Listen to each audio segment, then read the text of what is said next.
تحسین پیش کرتا ہوں کہ وہ اللہ کے حضور جو ہے وہ اجر بھی کما رہے ہیں۔ دوسری بات، طلباء کے حوالے سے خطاطی کے جو شائقین ہیں اور جو اس کا شوق رکھتے ہیں ان کے لیے بڑی اہم بات ہے۔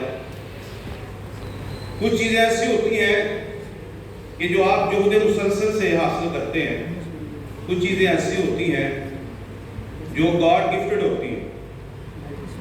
ہمارے ہاں المیہ یہ ہے، ان دونوں میں سے خطاطی کے حوالے سے اندر دن بدن یہ چیزیں کم ہوتی جا رہی ہیں، نہ لوگوں کے اندر یہ خطاطی کا شوق پیدا ہو رہا ہے، کیونکہ ہمارے پاس بچے سیکھنے کے لیے آتے ہیں۔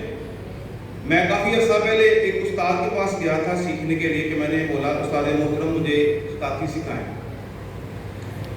تو وہ کہنے لگے چلے ٹھیک ہے جی آپ سیکھ لیں۔ تو میں نے پوچھا کہ آپ کتنے مہینے لگ جائیں گے؟ تو وہ نا ایک بڑے تعجب اور حیران کن انداز سے نا میری طرف دیکھنے لگ پڑے۔ انہوں نے کہا کیا مطلب؟ میں کہا کنے کا کورس ہے بولا، کنے مہینے کا کورس ہے؟ انہوں نے مجھے بڑی عجیب بات کہی۔ وہ پینٹر بھی تھے، Greenwood Street west side پہ۔ انہوں نے مجھے بولا میرا پتر تو صرف الف جو ہے 5-6 مہینے میں سیکھے گا، خالی الف۔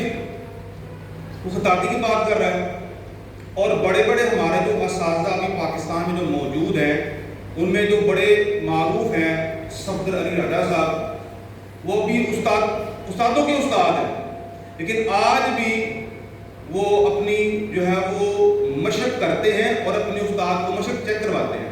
تقریباً ان کی 50 سے زائد ان کی عمر ہے، 55 سال کے قریب ان کی ایج ہے، اور ان کے